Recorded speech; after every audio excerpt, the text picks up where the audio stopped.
Hi, I'm Matt Lane. I'm head of the Brize development team here at RAF Brize Norton. We're a mixed team of civil servants and military people, and we're managing a lot of the main infrastructure developments here at Brize Norton, improving the airbase. So the main construction works are going to happen in the new year, hopefully. That's the plan. But what's happening at the minute is there's enabling works for the contractors to get ready with batching plants, works locations, and other enabling infrastructure to enable them to start preparing to mobilise on that project. So that's what people will have been seeing on what was the gateway pitches alongside the road from Carterton down to Brize Norton. There will be some increase in traffic around, but we're working really hard with our contractors and the local communities, our Oxfordshire and West Oxfordshire District Council, to come up with really effective transport plans so that any of that disruption is minimised. And, we're well aware of areas around the local area where it's not appropriate to bring large, heavy goods vehicles or construction traffic through. So we're working really hard to make sure the routes minimise any of that impact.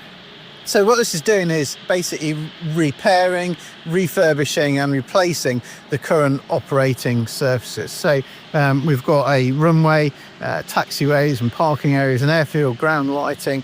So what this is doing is repairing, refurbishing, replacing all of that to bring it up to current operating standards, and it will give it a 25-year life. So it puts Brize on a really good footing for the future. It's not making things bigger, we're not extending the runway, we don't expect any changes to flying patterns or increases in flying. So this is really just giving a good, effective operational surfaces and infrastructure for the current fleets and flying that we've got here today.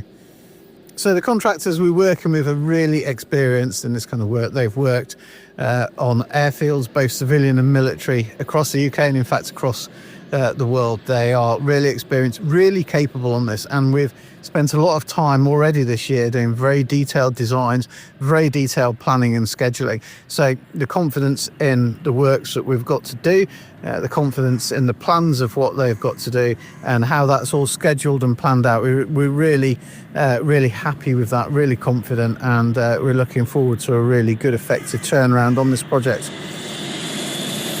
I'm Wing Commander Tom Howell. I am OC Operations Support Wing at RAF Brize Norton and responsible for the aerodrome, safety and management. So I suppose the most notable things that you'll see if you move around Brize Norton or around the area is the work that's happened on the northern batching plant.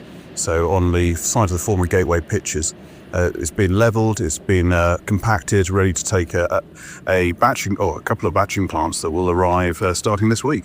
So these batching plants are where you generate asphalt or concrete. So we have concrete on one side of the airfield and asphalt down on the other, so that we can generate it and deliver the sheer amount of material needed. These are large industrial machines, so it will look like an industrial site for a small period of time. So whilst the surfaces are being dug up and then relaid, they of course will need to balance how we flow aircraft around the airfield. So that will be done by closing various taxiways or parking locations and then flowing the aircraft in a different way. So we really shouldn't see a huge amount of operational impact up until we do the bolt hole later in 2026. As I think I said last time, there's very little of the airfield that won't be touched or changed or improved in some way, shape or form over the course of this project, be that the runway, the taxiways, the parking spaces, or even the airfield ground lighting out at the end of the runway. All of that is due to be renewed and refreshed to give it another 25 years. Ultimately, we've been able to flow all of the tasking that we would normally do around it. There have been some periods of short closures whilst we've done things like ground penetrating radar surveys of the runway to make sure we understand what's underneath it, so there's no shocks, no surprises for the contractor when they get going. That is about all we've really seen from an impact, and we just massage the flying program around it. Between air traffic operations, the airfield management team, it is a huge amount of work to make sure that the surfaces are understood and aircraft flow in the right way to stop there being these operational impacts. And I'm incredibly proud of everything that the team do. Ultimately, the success of this will be down to their hard work.